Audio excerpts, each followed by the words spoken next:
center stage. Watch closely. Sometimes you just gotta move.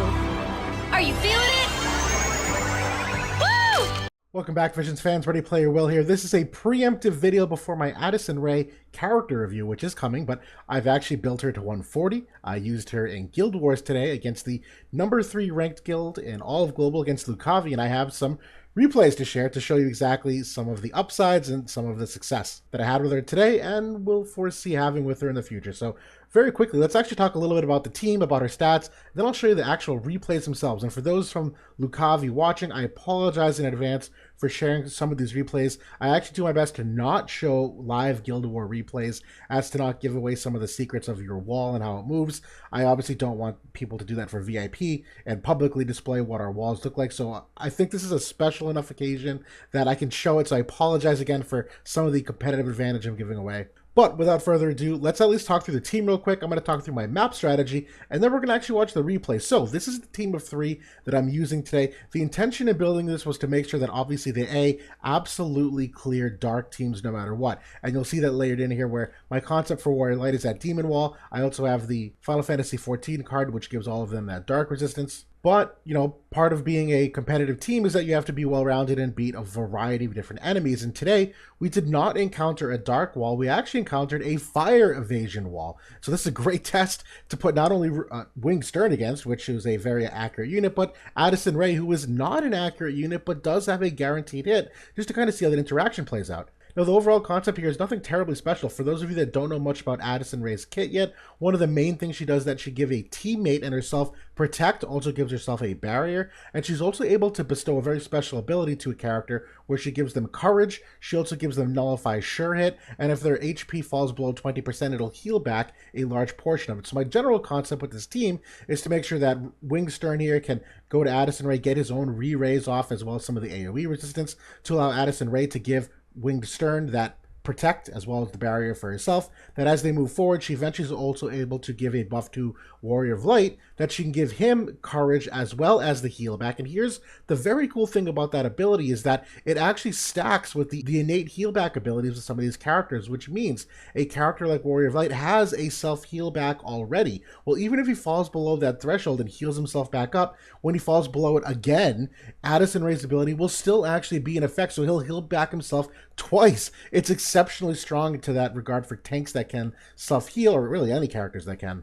And just to touch on Addison Rae's stats in particular, I am running the Blade Soul sub-job here. One of the unfortunate things about her AI is that you need to have a either really good TMR or some other kind of buff, because if not, once she uses her own barrier, she will not use that again till the barrier is broken, which means if she goes through her buff priority order, that second one is the one where she gives it to a teammate, that Courage and whatnot.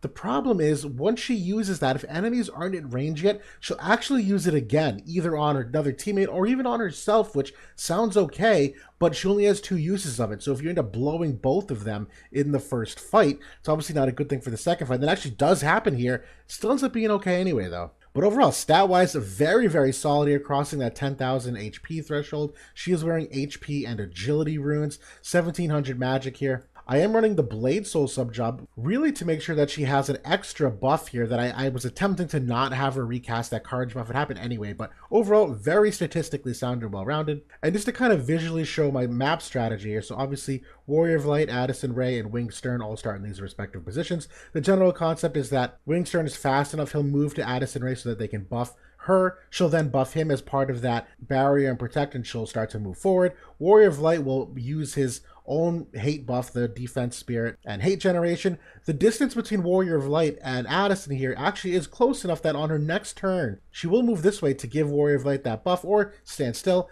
and Winged Stern will continue to move up the side of the battlefield here as everyone kind of converges on the middle area. So that's my general strategy here with that team. We'll see how it shakes out. Now, just setting the stage for this, because this is a brand new team of mine, we were being a little conservative and risk averse in that we didn't want to just have me at a clear team and get stumped by accident and crash and not get any stars or not clear that team. And so I was sent initially on the first fight here to a already open team of 2 units, Yuffie and Valentine Eldyra. I actually fight a fresh team in the second one. We'll see how that shakes out. But for now, you're going to see this in a 3v2 style fight. And so you'll see exactly what I was talking about here. And I'm sorry, I had this mixed up. Addison moves. I had the slots mixed up, but same concept. You'll see it works out the same. Wingstern moves up here as Addison Ray kind of gets closer in range to Warrior of Light as he moves up the side of the map here. She'll move to him to give him that special buff. And you're going to see just how much damage Warrior of Light is able to take here. Now, Wingstern gets that second buff off here as Yuffie moves forward. Yuffie currently has the Nullify Sure Hit active, so in order to hit her, you have to be exceptionally accurate, which I have built Stern to be. He's wearing luck runes, as well as I believe some, no, it's luck and agility, but still he's aimed with the Alexandrite ring to hit characters like that. That's a back attack, so it does more damage. Here's the first heal back from Warrior of Light. He can't hit either of them, so he does that shield. Unfortunately, Addison Ray out of range to attack, so she does end up buffing, and there's a little bit of a buffing circle jerk here, but Wingstern is accurate enough to still finish off that Yuffie, and here comes that courage remove. He's able to self-heal himself, though, because, again, he can't hit Eldyra at her range. There's unfortunate some, extra buffing here that really shouldn't occur, but here's that guaranteed hit from Addison Ray, able to kill Valentine Eldyra exceptionally easy. Now, as this first fight finished, I was obviously lamenting where, oh my god, they use so many extra buffs here. She's out of both of those courage casts. Realistically speaking, can you defeat a second team of 3? And so this is the second fight we're watching, and so we're going to see she still is able to at least move and use that protect and the barrier. Wingstern has that ability to still use his own AoE, and he does still have that re-raise capability. Here's that guaranteed barrier and nullify sure hit. Now, I am also wearing disable and stop runes on my characters because anticipating dark, as I mentioned, Dwayne is a great disable candidate, so isn't King Mott, so I am prepped for that. Now, both characters are hasted on the other team, so they have a significant speed advantage, and Warrior of Light able to get that heal back based off himself, can't hit anybody, so he just kind of goes off to the side. Now, there's a giant slash res down from Mott. A lot of damage there from Addison Ray, a little over 9,000 damage there, and still doing very well, relatively speaking. Here comes Wingstern with his limit break, so now we can match their speed with haste. Warrior of Light dies, not the end of the world, not a lot of damage from King Mott, but again, Wingstern has that accuracy, at least gets that counter ability off here to not take damage.